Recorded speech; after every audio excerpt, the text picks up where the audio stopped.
Welcome, guys, to Herizon Podcast, Episode 18, a podcast empowering women to heal, overcome trauma, embrace change. Through our community, we strive to inspire women to create a future where they lead with love, confidence, and courage, helping break boundaries and reach new horizons.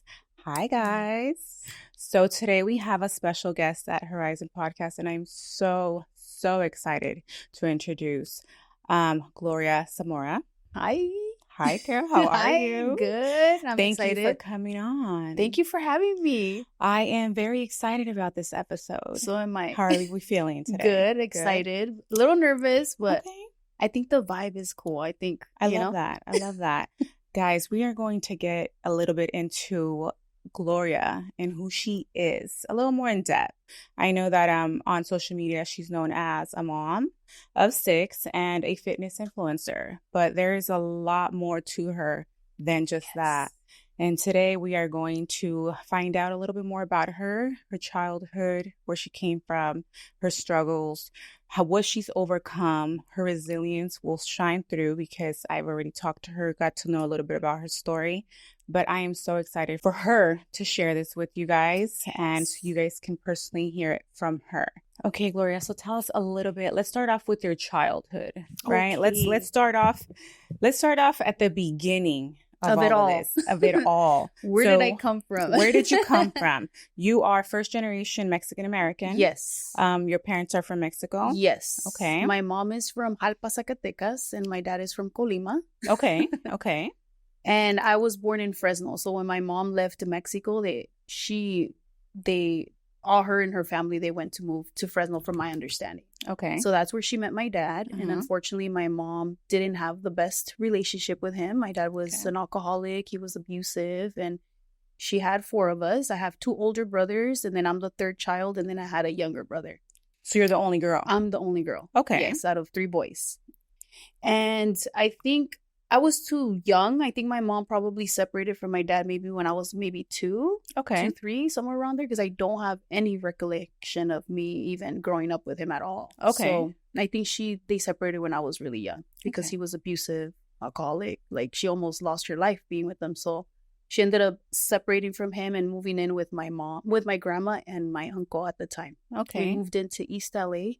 I don't know if you know where that is. I'm originally from East LA. All right. Yeah. Yes. So I lived there, I think, until I was like 16.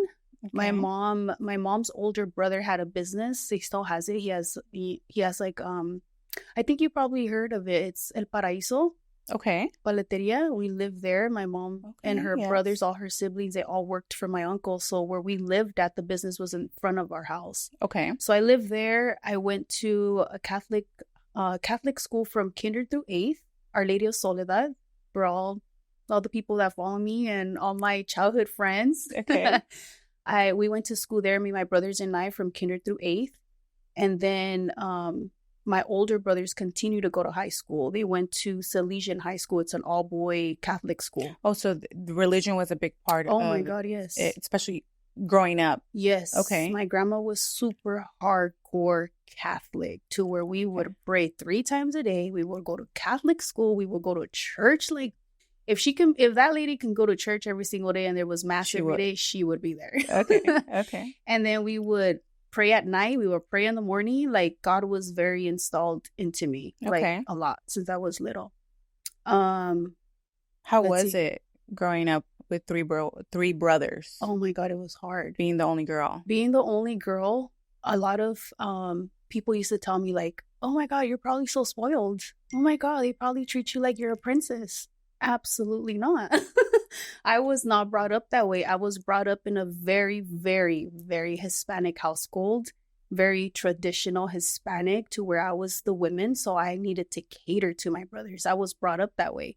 My grandma was very militant. Like, she was a widow at the age of 30 with 9 kids. Oh, wow. So she was very militant with her kids and super disciplined and structured with her kids, to where she was like, no, yeah, I'm going to make sure that none of my kids are going to be losers or in jail or addicts or anything. Like, she took it upon herself as a single parent to raise all those 9 kids. Okay. And all my aunts and uncles are super responsible, workaholics, responsible adults.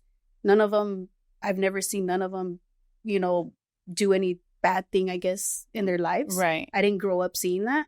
So, but my grandma was super hardcore though. She was very militant. She kind of raised me and my brothers in that sense to where, you know, she was, how do I put that? To where back in the days, like discipline was being beat. Like we would get beaten for that, you know, like the discipline wasn't like, oh, you're grounded. It was, I'm going to beat you, you know, if you did something. The traditional Mexican household. Yes. I feel like a lot of our generation will understand that. Yeah. That we were raised that la mano dura. Yes. You know, like literally. There you go. Mano dura. My grandma yeah. was very mano dura because my mom was a single parent and she needed to work. So my grandma was more in the household than my mom. So my grandma kind of took over that parenting role, like hardcore. To where she was very, very disciplinary. Like, but I felt like that discipline that we got was too much. You know, even like, for example, when we would have like family gatherings, our family growing up, I did see a lot of that too, where we would get together every Sunday with our family, with our cousins and all of that. Okay. But even within our cousins, they would see the difference, how we were being treated to how my grandma would treat her other grandkids. Okay. She would treat us like we were her kids and she was bringing us up like she brought her kids, you know? Do you feel like that impacted the way that you grew up? I did. I sure did. I feel like growing up, I used to hate it. I used to think like, man, this lady doesn't love me. Like, she doesn't like me. She beats me all the time, you know? Like, that's how I was brought up. And then, but now being a parent, I kind of took that with me. Like, the militant ways, I saw myself being like that.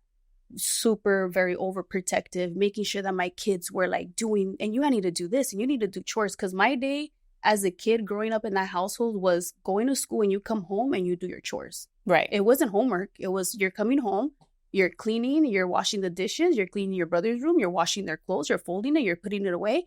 And if there's time for homework, then you can do it. Right. But it was you're coming home to do chores. Okay. That was like my everyday. Okay. Now, was that just because you were the woman in the household, or everybody was doing that? No, because I was the only girl. My brothers were not allowed to wash a dish. They were not allowed to wash their clothes. They were not allowed to do anything that had to do with a woman's job. I feel like that's typical Mexican culture, right? Where like the women are brought up to cater to the men. Yes. Les sirves el plato, les lavas la ropa, things like that. Yes. So very traditional Mexican. Super traditional. Sure. Yeah. Yeah. Very traditional. And then, so I grew up in that household with her. Obviously, growing up, it wasn't the greatest because looking back, I think the discipline was a little too harsh. Okay. Like, I think it was. And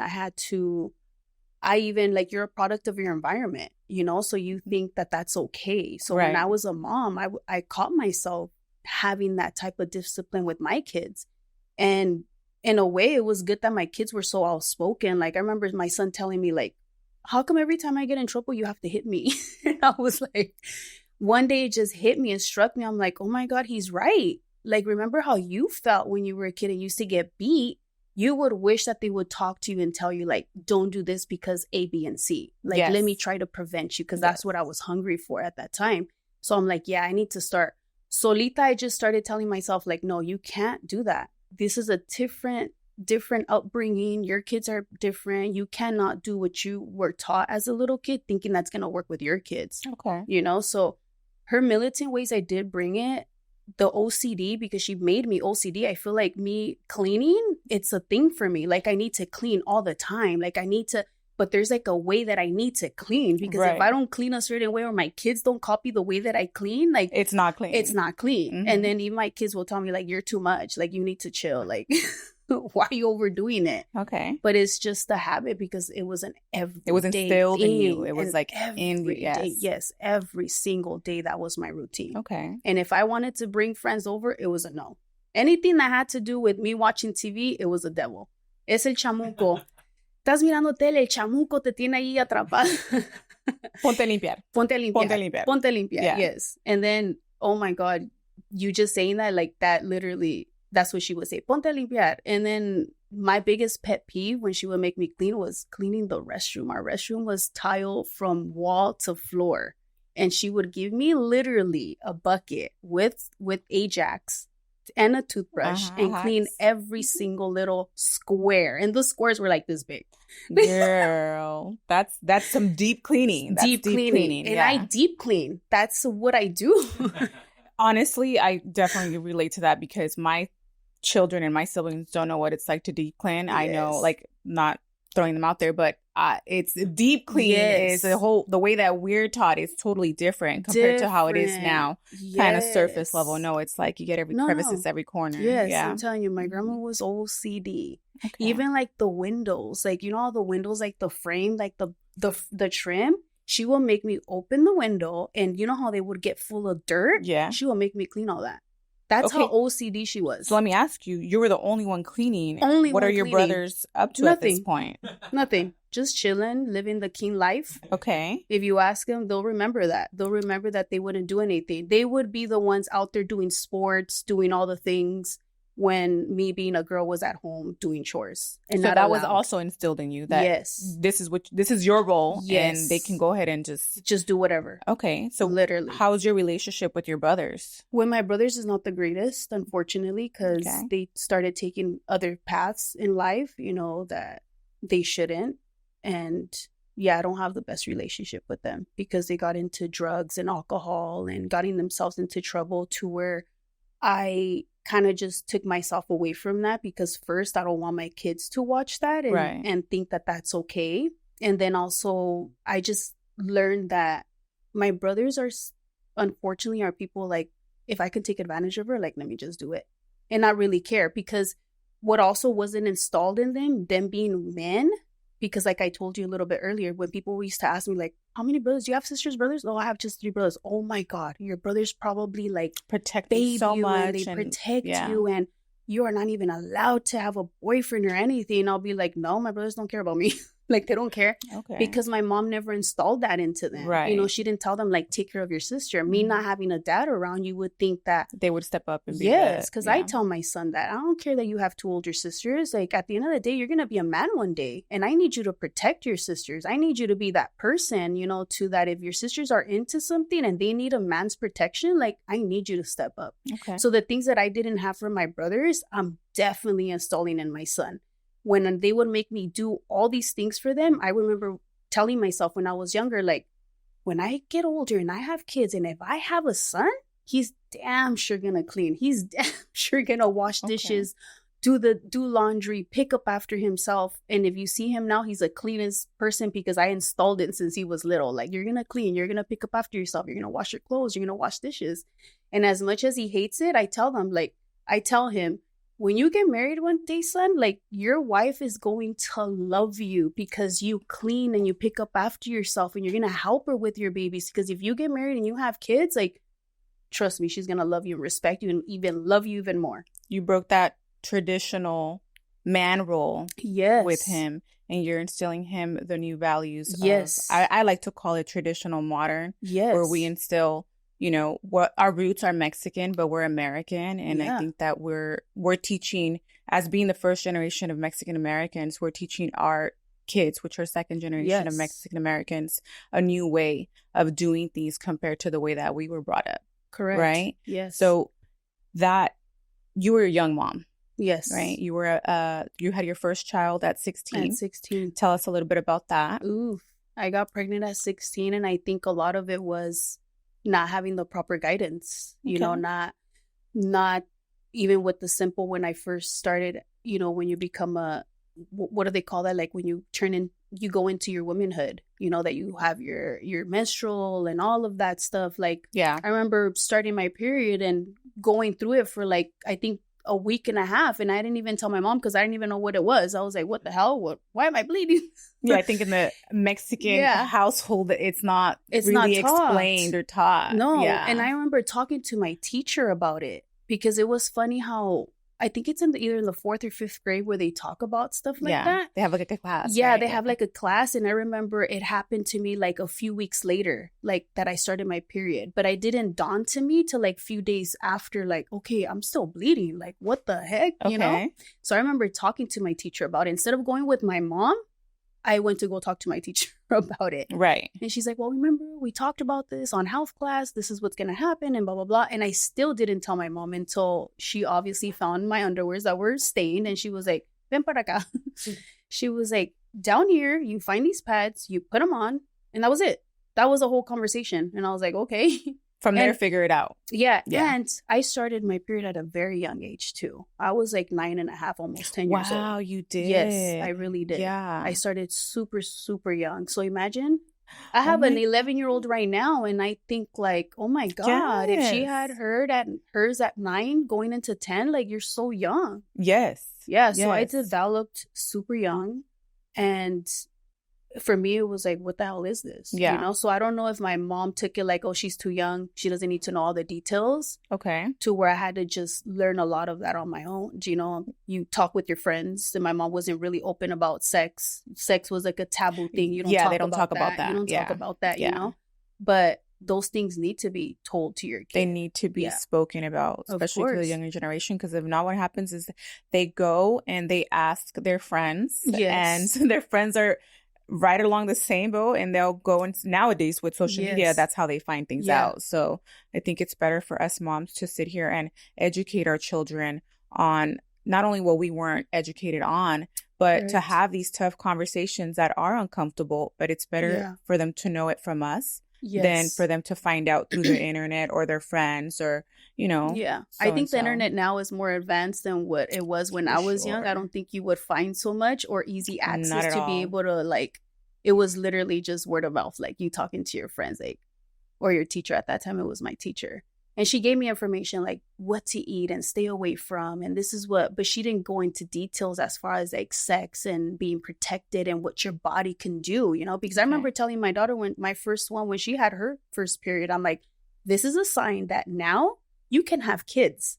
So if you ever get to the point where you're going to have sex, you have to protect yourself because you can come out pregnant now. You know, like I wish somebody would have told me that. With not just your period, but this is what comes with it on top of that. Everything. I remember having like a 3-hour conversation, and she watches it. She's going to remember like me sitting her down in her room and like she's having like, that. She had me in that room for 3 hours because I was like, I need to put it in her head. Like, this is what's happening with your body, you know, because it always happens like when you don't have something when you're young, you want to prevent it with your kids. Of course. Yeah.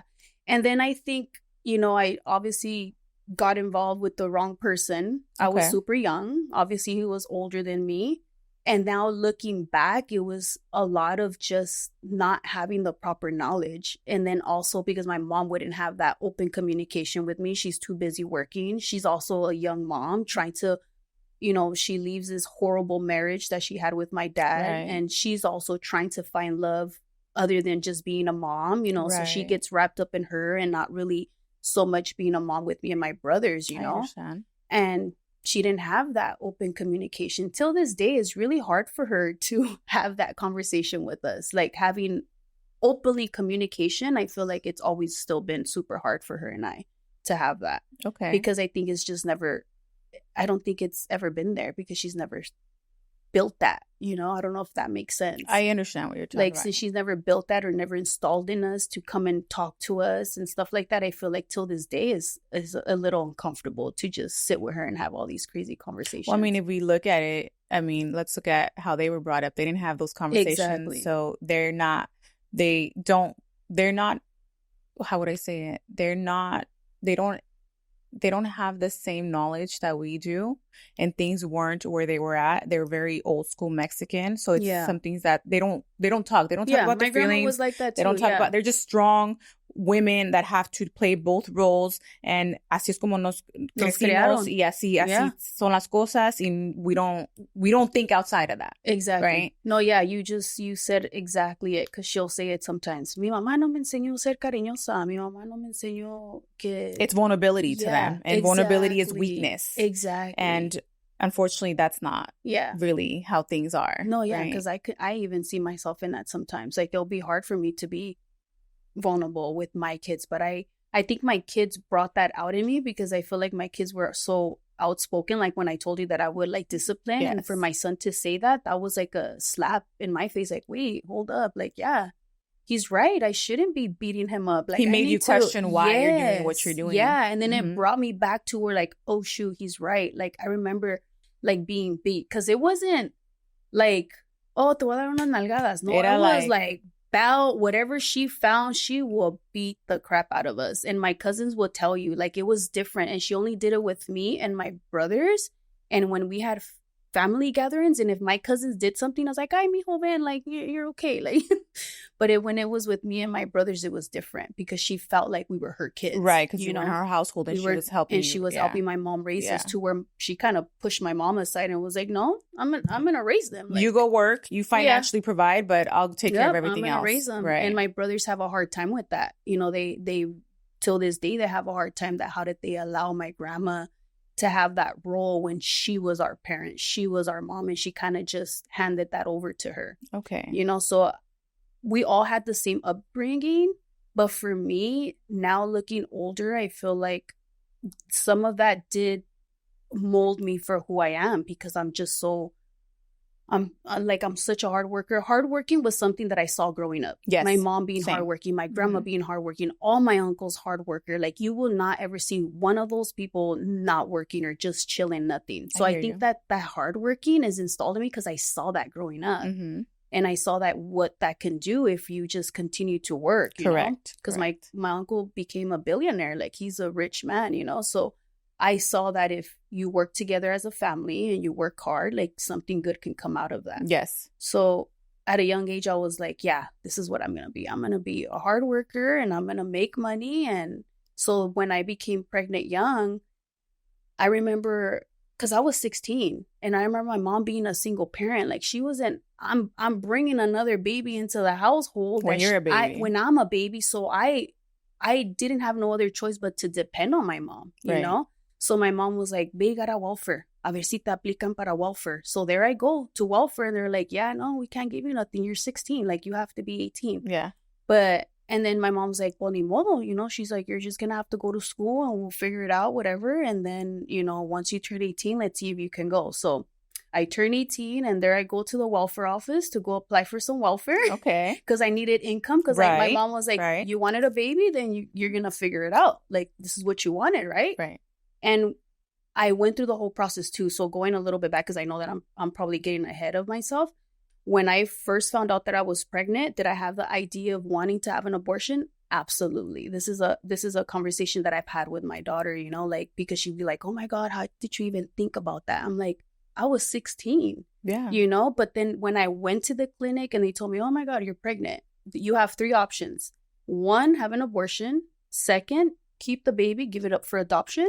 Or stay with your baby and just live your life like that. Wow. Yeah. And then I was like, I came home and I was thinking, oh my God, how am I going to tell my mom? Like, oh, she's going to kill me. Like, oh my God, what am I going to do? This is what they were trying to prevent by having but no communication. Right. They were just entrapping you in a household and saying, this is what you got to do. This is what you got to do. Right. Yeah. And like being so militant, and my grandma was terrified of her. I'm like, oh my gosh, she's going to beat the shit out of me. Right. Like, oh, like, what did I get myself into? Mm-hmm. So I didn't tell my mom till I was like close to 7 months pregnant. Ooh. No so se you me were notaba. tiny. Yes, no se me notaba nada. And I think of me being so scared that you couldn't see anything. I hear you. So when I ended up telling my mom, I was like, well, ¿cuántas semanas tienes? I'm like, I'm 7 months pregnant. Oh my God. She's like, what? No prenatal care. I didn't get anything because I tried going to the clinic. They're like, no, you need to bring your parents. Yeah. Like, and you're like, I'm not telling my mom. There's no way. Yes. And I still had the thought, like, I'm going to have an abortion. I'm going to have an abortion. I went to the clinic and I didn't even know how far along I was. Like, I went to the clinic and when I got there, the lady was like, this is the only week that you can get it done. And then when she puts an ultrasound, you see a big old baby. And she's like, you know, this is the only week that you can get it done because next week you're this amount of weeks and we can't do it anymore. Right. Like, are you sure you want to do this? And I'm like, yeah, I am. Still thinking like, yeah, I'm gonna do it, you know? Mm-hmm. I ended up going to the clinic the next day and they were like, okay, this is a 3-day procedure. Like, we're gonna bring you in, we're gonna stop the baby's heartbeat. And when she told me, I was like, no, you can't do this. Like, no, you can't. Like, you're already too far along, whatever, you're in it. Like, it is what it is, you know? Okay. So at that moment, I was just like, yeah, I'm not gonna go with it. I'm just not going to go with it. Like, that's it. And the lady was like, well, don't think that you're going to come back and think that next week that you're going to be able to do this procedure because you can. I was like, yeah, I'm not going to do it. Like, it is what it is. Right. So that same day we went to go tell my mom, and that's when my mom was like, ¿Cómo que tienes 7 meses? Like 6.5, I was somewhere around there. Okay. And then my mom, of course, was upset. She was upset. She never in her million years, she thought that I was going to come and tell her that I was pregnant, Right. So I think from there, like, she just kind of was like, I'm going to be there for you. But she was upset, obviously. See. If my daughter was to be pregnant at 16, I think I would still be there for her, but not wanting that for her. She carried that disappointment and didn't let it go. It turned into like probably resentment. Yeah, even though maybe she didn't show it as much, but you can feel it. Yeah. You can feel that. So I ended up just, going through with it. I had my baby. I was 16. I was going to high school. I ended up going to like a pregnant minor program in Montebello. I did that, around other pregnant girls. I met a lot of girls in there too. And that was in the same boat as me, being young and pregnant. Okay. So I was able to relate to other girls there. Because sometimes you feel like you're alone. Like, oh my God, I'm pregnant. Like, that's it. Your life is over. Like, you can't do anything. Because that's what once my family found out, they were like, no, yeah, metiste las 4 patas. Yeah, like, you're done. Like, that's it. Your life is over. And a cousin of mine had gotten pregnant, I think, like 2 years before me. So I already had seen the raft that they gave her. Okay. And then I come out pregnant too. And it's like, what the hell is going on? Right. So, yeah, like the family was like, yeah, yes, oh, yeah, te jodiste, yeah. You have a baby. Now that's your life now.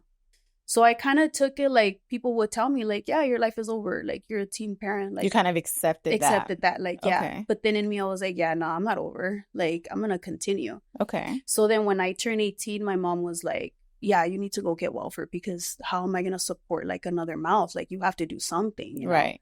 So then I go get welfare, and then my first check, I'll never forget. I think my first check was like $500. And back then, that was a lot. That was a lot. Yeah. But I went to go buy diapers, and I bought my kid this. Like, everything was for her. Okay. I didn't even spend a penny on me because I was like, she needs food, she needs diapers, she needs clothes, everything. Yeah. But then that stood in my head. I was like, how in the hell am I going to provide for a kid and wait every month for $500? Hell no. Right. This is definitely not me. So that was like I can't do this. Yeah, nah, I can't do this. I'm not going to be one of those persons that's just going to wait for welfare to pay me $500 for a kid and expect that I'm going to live off of this. Yeah. Hell no. I put myself through school. I looked up stuff. My cousin was in the medical field. So I kind of saw that and I'm like, okay, that's an easy access. That's something that I can just get into the medical field and start making decent money. At that time, being in a profession, like, that makes you good money compared to working at a fast food restaurant or anything. So I was like, let me get into the medical field. Okay. And that was like another thing that I wish that I had guidance, because my ultimate life goal was to become a registered nurse. Like, that was like my wanting to do, because growing up with my grandma, she would always go visit the sick, and she was so Catholic that she would go to the hospitals, give them like the la oyster, like, and they would pray for them, and they would give them like I don't know what that's called.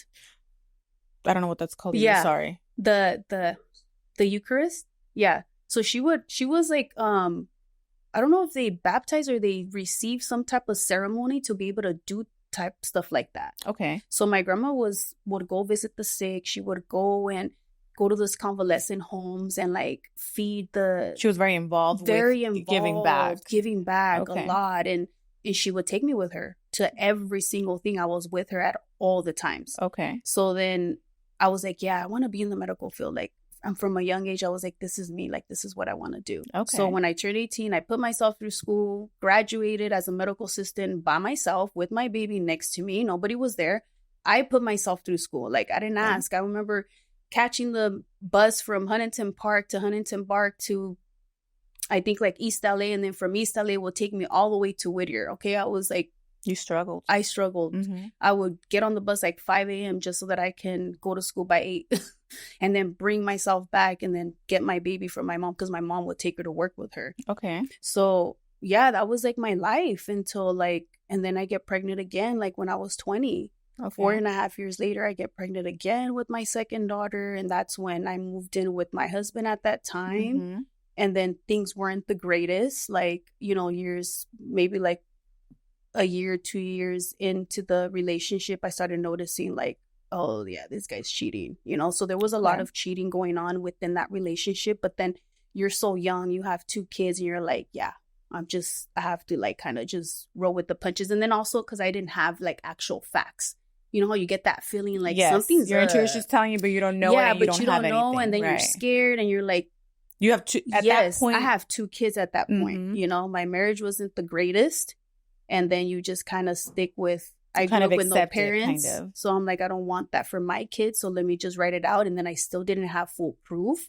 So years go by, and then I started talking about like, I'm not happy in this marriage. I want a divorce, like blah blah blah, this and that. And then he would give me the hard time, like, okay, yeah, if you wanna leave, you leave. Like, I'm not, Yeah, I'm not leaving. Yeah, I'm not leaving. So you leave. You pack your stuff and leave. So then I would be like, but I don't have actual proof, so maybe I'm just like overthinking. Yeah. And then in that midst of us not being so happy, I get pregnant again. Okay. And then I'm like, okay, maybe I should just stay with him. Yeah. Even though I was so unhappy with my son, I even tell my son I feel so bad because when I was pregnant with him, like I wasn't happy. Like I knew I wasn't happy. And then I just end up getting pregnant. I was forced to stay in this marriage even more again. You felt stuck. I felt stuck, Okay. And then after I had my son was born in August. And in January, that's when I was diagnosed with cancer. I was diagnosed with thyroid cancer. Wow. And then I was like, oh my God, I'm going to die. How old were you at that time? I was 24, like 23 and a half, going 24. Okay. Like 24, because my kids, they were all like 4.5 years apart. Okay. So I was like 24 at that time. And I was like, oh my God, my baby was a brand new baby. It was born in August. So September, October, November, December, like four and a half months at the time. Yeah. And I was like, oh my God, I'm going to die. Like I have cancer.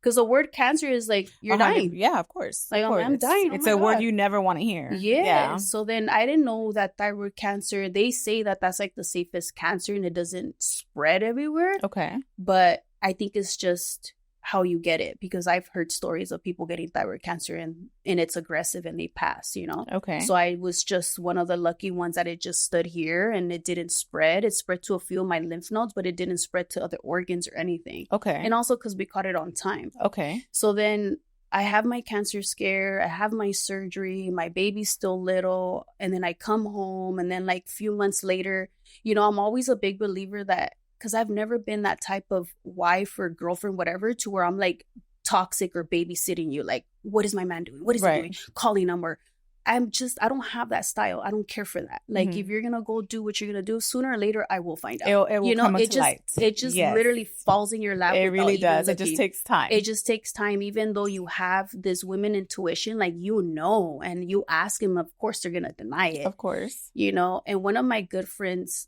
at that time, her husband used to work with my husband at that time. And she was like, and she was kind of like the one that put the bug in my ear, like, I think your husband's cheating. And I'm like, really? And then that's when kind of like my antennas like started like, let me pay attention to detail, but I still wasn't digging. I was just paying attention. So then after all my cancer scare happens, there was just one day where my daughter was like, Mom, Papi has a phone in his car. Like, she was at that age where she wanted a phone. She kept bugging for a phone. Like, Mom, buy me a cell phone. Buy me a cell phone. I'm like, no, like, you're little. I'm not going to buy you a cell phone. You're crazy. So then one day she was like, Mom, when Papi picked us up from school, he got off his truck and he pulled the phone out from like the visor and I was like, okay. She was like, and he told me it was his friend, but that was like, for me, like, nah. That's fine. Yeah, he has that phone for something else. Mm-hmm. So then that day that she told me, I waited for him to go to sleep and I got his car keys and I went to the car and I pulled down the visor and that phone falls and all these messages and calls that he had with that woman. And it was like literally, my heart dropped. Like, oh my God, this whole time that I had that feeling, it was true. Yeah. But my whole thing was like, oh my God, I just went through cancer. Like, I could have had any other cancer. I could have died. And this man had a whole ass second life already and could have cared less if I would have died. So that moment for me would have been like, that's it. Like, I can't be in this marriage. All this time that I've been feeling that I shouldn't have been here, I should have been gone a long time ago. Your intuition kept telling you don't belong there. Exactly. And I have that problem. I always never listen to my intuition. I hate that about myself. I think that it's honestly, you know, not being taught all that and not really knowing, I don't think you're one of many that doesn't trust that. Yes. And it's something that we go through a lot of life experiences where we're like, damn, we were right about that feeling. That after those situations have happened, we kind of learn to trust it a little more and a little more as time progresses, right? Exactly, yeah. So then, of course, I come and I show him the proof, and what can he do? You know, I'm showing him all the proof. Like, this is what I found, and you know, obviously, all he can say is like, "Oh, I'm sorry," and then blames it on me. And you didn't do this. Yeah, you didn't do that. You were sick. Yeah, but then I'm like a mom that I still am to today. Like, I would come home, go to work, come home, take care of my kids, cook, clean, get them in the shower, put them in bed. Like me doing all the things again. Because I'm that girl that was installed since I was little that you need to take care of everything because you're the woman. Allow your man to work, and because that's all he can do, be a provider, and you do all the things. Everything else. Yeah, that's how it was. Like, just how I grew up, it was the same thing with this man because he was also very, very machista, very like Hispanic, traditional ways to where I would go to work and I come home and I'm not doing anything. That's your whole life right there. My whole life is your kids, him, and just work. Yes. That's it. Work. So if I was working, I still had to do everything else because I'm the woman and I'm the mom and I'm the one that needs to raise these kids by myself. And that's crazy. Okay. Yeah. So that's how it was for years. And then, you know, we chose to go our separate ways because obviously there was nothing that he can do to hold me back at that point. I was like, yeah, I'm done. Because my life I could have died with this cancer. That thought in my head was just not leaving. Like, I could have died and this man was just doing his thing. I can't live with that. I was like, I'm not sitting with that. So yeah, I remember telling my parents, like my mom and my grandma, I'm not happy in this marriage. Like, he's cheating on me and this and that. And my grandma was like, ni modo, aguántate. Wow. She's like, aguántate. She's like, ¿tú crees que tu abuelo a mí también irá? Yo calladita, como si no miraba nada. And I would be like, how? Like, I felt like I didn't have the support from them. Like, if my daughters was to tell me, Mom, I'm cheating, I'm not happy, bring your ass back home. Like, you're not going to put up with that. Yeah, like, you have a house here with me. You're still coming home. I would go, you know, regulate on that person. Like, but if you think about it, if we look at our older generation, right? Our tias, our aunts, our uncles. They put up with it. It's normal. It was normal. They make it so normal. And I remember thinking that too. Like, that's not normal. That's not okay. It's for you to like just turn the cheek and be like, oh, está bien. No que no miras, no te duele. Exactly. You know, but I'm just like, I would never, I mean, yeah, when I had my children, I was like, that's something that for sure I wouldn't want my children to go through. It's not normal. It's not okay. Yeah. And just because all of our previous, you know, aunts, you know, our previous generation is okay with it, it just doesn't feel okay. It's not okay. Yeah, it's not okay. And that's what I tell my son, and I tell my daughters too, not just my son, but I tell them, like, if you're in a relationship and you're not happy, like, don't go with it. Like, just be honest with yourself, be honest with your partner. Like, I'm a true believer that life is too short because I had that experience. I had that experience of like, what about if this cancer would have been different? Yes. And I could have died and this person would have just kept going on with his life. That made you look at life differently. Hell yeah. I started looking at life different at that moment, but then you still have a lot of your childhood crap, of course, that you just continue to do the same mistakes. Yeah.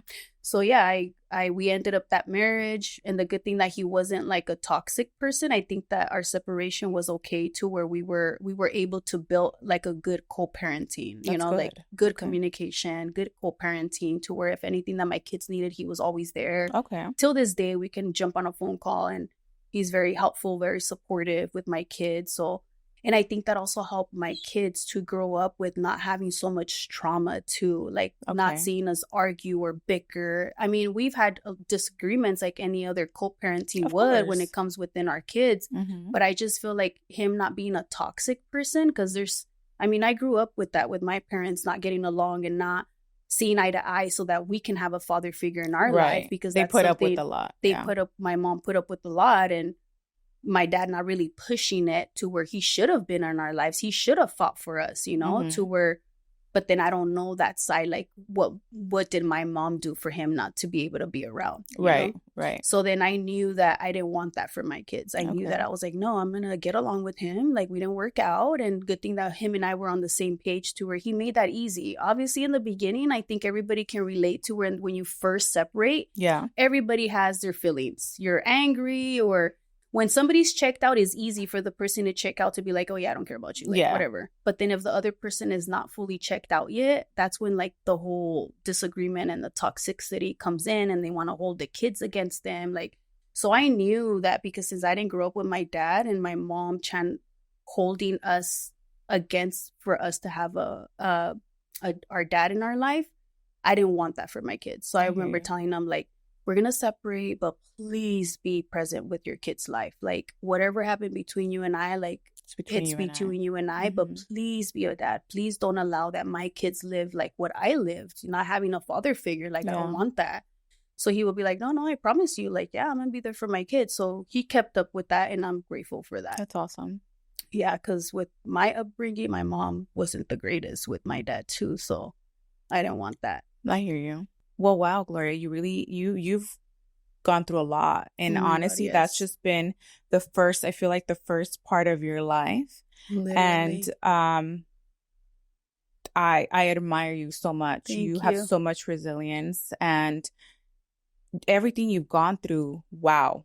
Honestly. No, yeah, I ask myself, I think I told you the other day too, like, I don't know where in the hell do I get all this like resilience from, or how I just keep going, even though like life throws like a lot of crap at you. And especially since I started so young, like, you know, I didn't have the best upbringing, like I was telling you. And then I get in this not so good relationship, and then having a baby at 16, and then not having that support. You know, I tell my kids all the time, like, how in the hell am I not crazy? Or, you know, or even like because I see like some teen parents that I grew up with that, you know, their future wasn't the greatest, you know, to where they didn't get to amount to something, or they just didn't do anything. They were part of the statistics of young exactly. parents. Or, you know, I had friends that they would just let their parents take care of that kid. Yeah. And that was not going to be me, because there was a part where my mom was like, déjame la niña que sea mía. And I'm like, no, like, at the end of the day, like, I knew what I was getting myself into. Maybe I didn't have the best knowledge, and then I end up getting pregnant. But I knew, like, okay, you did this. Yeah. You had sex. Like, it is what it is. So you're responsible, and you're gonna take care. Because it would be so easy for me to be like, here, mom, take care of her, and I'm gonna do me. Yes. Because that's what happens to a lot of teen moms. They just kind of let the parents or somebody take care of their kid, and you continue to be this wild teenager doing all these crazy things, when I'm over here trying to build what's kind of finance stability for my child. Right. You know? It's kind of like what your mom did, kind of. She probably didn't do it in that sense, but, you know, she was financially responsible. So she went and worked and dropped you with the grandma, and then she took on that role. So you kind of, you broke that part of that aspect where I'm not going to do that. I'm going to go ahead and take on my responsibility and do it. Exactly. Yeah. That's amazing. You know what? I think that this requires a second episode. We're just getting started, guys. Literally. There's so much to Gloria, so much more. We told you she's gonna tell us about her life, and we truly meant that. But thank you guys for tuning in. We appreciate all the comments, the love, the likes. You already know. Gloria, thank you so much for coming. But you guys stay tuned for episode 2. This is a 2-part series on Gloria Zamora.